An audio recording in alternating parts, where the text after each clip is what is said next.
আজকে এক শ্রেণীর আমলি লোক বের হইছে, মসজিদের মধ্যে নামাজের সালাম ফিরানোর পরে দাঁড়ায় যায়। সবাই বসি ইমান ও আমলের কথা হবে, বহুত ফায়দা হবে, ঠিক না বেঠিক? যখনই আমার নবীর সম্মানের ব্যাপারে তাদের সামনে বলা হয়, তারা লেঞ্জাটা গুড়ায়া সুন্দর করে চইলা যায়, ঠিক না বেঠিক? জিবরাইল ওই বুরাকের গায়ের মধ্যে হাত দিতে দেরি আমার আল্লাহ রাব্বুল আলামিন এমন একটা কুদরত দেখাইলেন। জিব্রাইল আমিন বুরাকের গায়ের মধ্যে হাত রাখলো। জিব্রাইল তাকায়া দেখে বুরাকটা মোটা তাজা হয়ে গেছে। জিব্রাইল বুরাক নিল, কাপড় নিয়ে রওনা হলো। গভীর খেয়াল, এখানে বুরাক নবীর প্রেম ভালোবাসার কারণে নবীর বাহক হইতে পারছে, ঠিক না বেঠিক? 40,000 বুরাক থেকে একটা বুরাককে বাছাই করছে। কেন? এই বুরাকের মাঝে নবীর প্রেম ছিল, ঠিক কিনা? এই বুরাকটা চিকন জীর্ণ শীর্ণ, তারপরেও নবীর প্রেম থাকার কারণে আমার নবীর বাহন হয়ে গেছে। আর একটু সামনে যাই, জিব্রাইল বুরাক নিয়া জামানিয়া আল্লাহ নবী রাহমাতাল লিল আলামিন নবীর কাছে চলে আসলেন। আয়েশা দেখে আল্লাহ নবী উম্মে হানির ঘরের মধ্যে ঘুমিয়ে আছেন। জিবরাইল আমিন আয়েশা আশ্চর্য হয়ে গেলেন, কি ব্যাপার, কি ব্যাপার? আল্লাহর নবী ঘুমের মাঝে আছেন। আমার আল্লাহ বললেন নবীজিকে মেরাজে নেওয়ার জন্য। জিবরাইল আমিন আল্লাহ নবী রাহমাতাল লিল আলামিন নবীর কাছে আয়েশা আশ্চর্য হয়ে গেলেন। এখন জিবরাইল কি করবে? এখন জিব্রাইল চিন্তায় পড়ে গেল, কি আমি কি ইয়া মুহাম্মদ বলে ডাক দিব, নাকি শরীরের মধ্যে ধাক্কা দেব, নাকি মাথার মধ্যে হাত বোলায় আমার নবীজিকে সজাগ করব? জিব্রাইল চিন্তায় পড়ে গেলেন। হঠাৎ জিব্রাইলের মনে পড়ে গেল, হাই হাই আদম সফিউল্লাহর কথা, সুবহানাল্লাহ। হঠাৎ জিব্রাইলের মনে পড়ে গেল আদম সফিউল্লাহর কথা। আল্লাহ রাব্বুল আলামিন আদম সফিউল্লাহকে বানানোর পরে সব ফেরেশতাদেরকে আমার আল্লাহ নির্দেশ করলেন, ও ফেরেশতারা আদমকে এই মুহূর্তে সেজদা দাও। সবাই সেজদা দিল। একজন সোজা হয়ে দাঁড়ায় রয়েছে। কয়জন? কথা কয় না, কয়জন? একজন সোজা হয়ে দাঁড়ায় রয়েছে। উনি সেজদা দেয় না। আল্লাহ কই কি ব্যাপার, তুমি সেজদা দাও না কেন? আল্লাহ তুমি আমারে বানাইছো আগুন দিয়া, তারে বানাইছো মাটি দিয়া। আগুনের কাজ তো উপরের দিকে উঠা, আমি কেমনে মাটির লোকটারে সেজদা দেই? নাউজুবিল্লাহ। আরো জোরে কর না নাউজুবিল্লাহ। বোঝার চেষ্টা করবেন। আমার আল্লাহ কয়, এই আমি আল্লাহ তোমারে বলছি সেজদা দেওয়ার জন্য, তুমি সেজদা না দিয়া পণ্ডিতি করছো। আমার বাবারা ভাইয়েরা, এখানে একটা সুন্দর পয়েন্ট। এই যিনি সেজদা দেন নাই উনি হচ্ছেন মুআল্লিমুল মালাইকা, ফেরেশতাদের শিক্ষক। সুবহানাল্লাহ। ফেরেশতাদের কি শিক্ষক? এই শিক্ষক সাহেব সোজা হয়ে দাঁড়ায় রয়েছে, আর সব ফেরেশতারা সেজদায় পড়ে গেছে। উনি সোজা হয়ে দাঁড়ায়া দাঁড়ায়া আমার আল্লাহর সাথে তর্ক করতেছে। আমার আল্লাহ কই তোরে মুআল্লিমুল মালাইকা বানাইলাম, এমনে বানাই নাই। এই মুআল্লিমুল মালাইকা 9.5 লক্ষ বছর পর্যন্ত আল্লাহর গোলামি করছে। সুবহানাল্লাহ। আল্লাহকে সেজদা দিছে। আল্লামা জালালউদ্দিন সুয়ুতী রহমাতুল্লাহি আলাইহি বলেন, যদি ওই মুআল্লিমুল মালাইকার সেজদা গুলান জমিনের মধ্যে বিছাইয়া দেওয়া হয়, পৃথিবীর মধ্যে এমন একটা জায়গা থাকবে না যেই জায়গার মধ্যে তার সেজদা পড়ে না। এত সেজদা দিছে। আজকে এক শ্রেণীর আমলি লোক বের হইছে, মসজিদের মধ্যে নামাজের সালাম ফিরানোর পরে দাঁড়ায় যায়। সবাই বসি ইমান ও আমলের কথা হবে, বহুত ফায়দা হবে, ঠিক না বেঠিক? যখনই আমার নবীর সম্মানের ব্যাপারে তাদের সামনে বলা হয়, তারা লেঞ্জাটা গুড়ায়া সুন্দর করে চইলা যায়, ঠিক না বেঠিক? তাদেরকে তাদের সামনে এই কোরআনের এই তাফসীরটুকু তুলে ধরবেন যে তোমরা শোনো, নবীর সম্মান তোমাদের কাছে ভালো লাগে না? মুআল্লিমুল মালাইকা 9.5 লক্ষ বছর পর্যন্ত ইবাদত করছে। ইবাদতের পরে আল্লাহ কইছে আদম রে সেজদা দাও। কাকে? কাকে? জোরে কোন কাকে? আদমকে সেজদা দাও। আদমকে সেজদা দিতে বলছে, আদমকে সেজদা দেয় নাই। আমার বাবারা ভাইয়েরা, আপনারা শিক্ষিত সমাজ, প্রশ্ন হলো আদম নবীর নবী, আমার নবী, ঠিক না বেঠিক?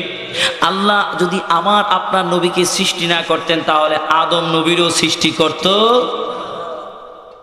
আদম নবীরও সৃষ্টি করত না। আমার আল্লাহ রাব্বুল আলামিন যেই নবীকে সৃষ্টি না করলে কিছু সৃষ্টি করতেন না, ওই নবীর ব্যাপারটা কেমন হবে একটু চিন্তা করলে পাওয়া যায়। আদম নবীকে সেজদা না দেওয়ার কারণে আমার আল্লাহকে ওই মুআল্লিমুল মালাইকা, তুমি আজকে থেকে আর মুআল্লিমুল মালাইকা নাই, এখন থেকে তুমি হলে, আমি আল্লাহ রাব্বুল আলামিন তোমার গলায় লানতের তক্তা পড়াইয়া দিচ্ছি, আর তুমি হচ্ছে এখন থেকে মালাউন। জোরে বলুন না নাউজুবিল্লাহ। কি করে নাই? আদম সফিউল্লাহকে সেজদা দেয় নাই।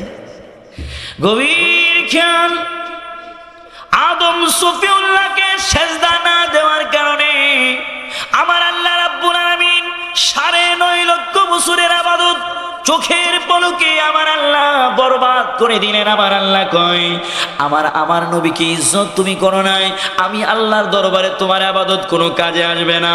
ও মুআল্লিমুল মালাইকা, আজকে তুমি মুআল্লিমুল মালাইকা নাও, আমি আল্লাহ রাব্বুল আলামিন জান্নাতের দরজা তোমার জন্য চিরতরে বন্ধ করে দিলাম। তুমি এখন থেকে জাহান্নামের লাকড়ি হয়ে গেছো। আমি আল্লাহ তোমাকে লানতের তক্তা পড়াইয়া দিলাম। তুমি জমিনের মধ্যে বিচরণ করে জমিনের মধ্যে চলে যাও, তোমার স্থান আমার জান্নাতের মধ্যে নাই। জিবরাইল আল্লাহ নবী রাহমাতাল লিল আলামিন ঘুম মুবারকের মধ্যে আছেন, দেখার পরে ওই কথা মনে পড়ে গেছে, হাইরে একজন সেজদা না দেওয়ার কারণে আমার আল্লাহ মুহূর্তের মধ্যে তার তামাম জিন্দেগীর সব আমল বরবাদ করে দিল। আল্লাহকে এত সেজদা দিয়েছে, আল্লাহ সব সেজদা বাদ দিয়ে দিল। এরপরে আমার আল্লাহ তার উপরে গুসা হইয়া লানতের তক্তা তার গলার মধ্যে পড়াইলো।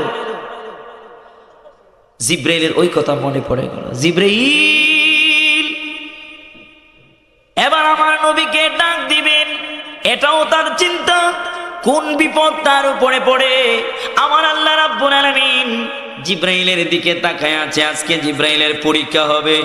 জিব্রাইল আমিন মাথার মধ্যে হাত বুলাইয়া নবীজির ঘুম মুবারক ভাঙে নাই। জিব্রাইল আমিন আল্লাহর নবীজির শরীরের মধ্যে ধাক্কা দিয়া ঘুম মুবারক ভাঙে নাই। জিব্রাইল আমিন নবীজিকে ডাক দিয়ে আল্লাহর নবীর ঘুম মুবারক ভাঙে নাই। জিব্রাইল কয়, আমি যতটুকু আদব আছে সবটুকু আদব প্রকাশ করে আল্লাহর নবীর ঘুম মুবারক ভাঙাবো। জিব্রাইল আল্লাহর নবী রাহমাতাল লিল আলামিন নবীজির কদমের নিচে চলে গেলেন। সুবহানাল্লাহ, কদমের নিচে চলে গেলেন। যাইয়া কদমের তলার মধ্যে জিব্রাইলের হাত নয়, জিব্রাইলের মাথা নয়, জিব্রাইলের শরীর নয়। জিব্রাইল বলে, যেই নবীজির কদমের দলির জন্য আরশ মুআল্লা পাগল। সুবহানাল্লাহ, যেই নবীজির কদমের দোলার জন্য আরশ মুআল্লা পাগল, ওই নবীজির ওই নবীজির কদম মুবারকের দুলিগুলান আমি চাটতে থাকবো, আমি ওই কদমের দুলাগুলান নিতে থাকবো। দেখি ওই দুলাগুলান পরিষ্কার করতে করতে আমার নবীজির ঘুম মুবারক ভাঙ্গে কিনা। আরো জোরে বলুন না সুবহানাল্লাহ। ও মনে কার লাগিয়া করছো তুমি এত আয়োজন, বলুন কার লাগিয়া করছো তুমি এত আয়োজন।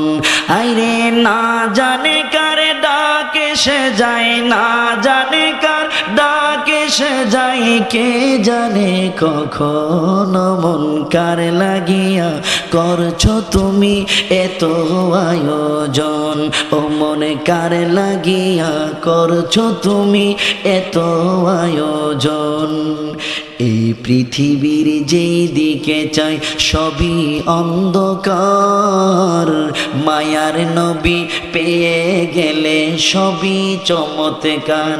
ঠিক না? বলুন এই পৃথিবীর যেই দিকে চাই সবই অন্ধকার, মায়ার নবী পেয়ে গেলে সবই চমৎকার। কোন দিন জানে দয়াল নবী করবে আগমন, কার লাগিয়া করছো তুমি এত আয়োজন, ও মনে কার লাগিয়া করছো তুমি এত আয়োজন। না জানে কার ডাকে সে যায়, না জানে কার ডাকে সে যায়, কে জানে কখন মন কার লাগিয়া করছো তুমি এত আয়োজন। আমার বন্ধু জিব্রাইল আমিন আল্লাহর নবীর কদমের নিচে যাইয়া জিব্বাটা লাগায়া এমন ভাবে চাটা শুরু করে দিয়েছে, আল্লাহর নবীর পা মুবারকের নিচে যত গোলাম ধুলা বালি আছে জিব্রাইল আমিন তার জিব্বা দ্বারা পরিষ্কার করা শুরু করলো। আমার আল্লাহ রাব্বুল আলামিন জিব্রাইলের এই অবস্থা দেখে কি দেখে না? জিব্রাইল আমিনের এই অবস্থা আমার আল্লাহ দেখছে। আমার নবী লাফ মেরে ঘুম থেকে উঠলেন, উঠার পরে জিব্রাইলকে আমার নবী কয়, জিব্রাইল রে তুমি এমন কেন করলা? জিব্রাইল কয়, ইয়া রাসূলুল্লাহ ইয়া হাবিবাল্লাহ, খবর নিয়ে এসেছি গো নবী, আমার আল্লাহ বলেছে আমার আল্লাহ এই মুহূর্তে মেজবান হবেন, আপনি নবীর মেহমানদারি আমার আল্লাহ রাব্বুল আলামিন করবে। আমাকে আমার আল্লাহ জান্নাতি পোশাক দিয়ে দিয়েছে। ইয়া রাসূলুল্লাহ পাগড়ি মুবারক মাথার মাঝে পড়ুন, ইয়া রাসূলুল্লাহ জামা মুবারক শরীরের মধ্যে পড়ুন। আমার আল্লাহ রাব্বুল আলামিন নিজে কাটিং মাস্টার হইয়া আপনার জামা আপনার পাগড়ি বানাইছে। জিব্রাইল আমিন আল্লাহর নবীকে এই কথা বলার পরে আল্লাহর নবীকে, জিব্রাইল একটু দাঁড়াও, আমি উজু মুবারক বানায় লই। সুবহানাল্লাহ। এই জন্য কোথাও সফর করতে হলে উজু করে সফরে বের হওয়াটা নবীজির সুন্নত। যদি উজু করে সফরে বের হন তাহলে রাস্তাঘাটের বিপদ আপদ জিম্মাদার হয়ে যান আমার আল্লাহ। জোরে বলুন না সুবহানাল্লাহ। জিব্রাইল একটু দাঁড়াও, আমি নবী একটু উজু বানায় আনাই। আল্লাহ নবী উজু বানাইলেন, বানায়া জান্নাতি পোশাক নবীজি গায়ের মধ্যে পড়লেন, কারণ আমার নবী হলেন দুনু জাহানের দুলা। জুড়ে বলুন না সুবহানাল্লাহ। জিব্রাইল আমার নবীকে ডাক দিয়ে কই, নবীজি গো পোশাক মোবারক লাগাইছেন, এবার দেখেন বাহন আমি আল্লাহ রাব্বুল আলামিন আপনার জন্য তৈরি করে রেখেছে। এই যে বাহন, আপনি এই বাহনের উপরে ওঠেন। আল্লাহর নবী এই বাহনের উপরে উঠবেন, বাহনটা একটু নড়াচড়া শুরু করে দিল। সুবহানাল্লাহ। এটা হচ্ছে প্রেমের কারবার, এটা হচ্ছে প্রেমের খেলা। আমার কথাগুলো বুঝতে কষ্ট হচ্ছে না তো? এটা হচ্ছে প্রেমের খেলা। জিব্রাইলকে, কি বুরাক তুমি নড়াচড়া করছো কেন? আল্লাহর নবী রহমাতাল লিল আলামিন নবী তোমার উপরে উঠবে আর তুমি নড়াচড়া করতেছো। বুরাক আল্লাহর কাছ থেকে জবান খুলে তারপরে নবীজির কাছে আসছে, ঠিক কিনা? বুরাকটা ডাক মারলো, জিব্রাইল এটা হচ্ছে আমার নবীর সাথে কারবার, তুমি কথা বইলো না। এটা হচ্ছে আমার নবীর সাথে কারবার। ও জিব্রাইল তুমি কোনো কথা? আল্লাহ নবীকে, বুরাক তুমি নড়তেছো কেন, একটু খুলে বলো। বুরাক, আল্লাহ নবী আমার আপনার নবীকে ডাক দিয়ে কই, ইয়া রাসূলুল্লাহ ইয়া হাবিবাল্লাহ, নবীজি গো আজকে আমার আল্লাহ আমাকে ধন্য করেছে, আপনি নবীকে আল্লাহর বাড়িতে নিয়ে যাওয়ার জন্য আমি বুরাককে বাহন বানাইলো। ইয়া রাসূলুল্লাহ আমি শুনেছি জান্নাতের মাঝে যখন ছিলাম, আল্লাহ রাব্বুল আলামিন ঘোষণা করেছে আপনি নবী হাসরের ময়দানে একবার ফুলসিরাতের মাঝে যাবেন, একবার আপনি মিজানের পাল্লার কাছে যাবেন, আরেকবার আপনি আল্লাহর আরশ মুআল্লার কাছে আসবেন, আরেকবার আপনি জান্নাত কি বলে হাসরের ময়দানে দৌড়াদৌড়ি করবেন। ইয়া রাসূলুল্লাহ, ইয়া হাবিবাল্লাহ, আজকে একটি দরখাস্ত আপনার কাছে, আপনি এই মুহূর্তে দরখাস্তর মধ্যে সিগনেচার দেন।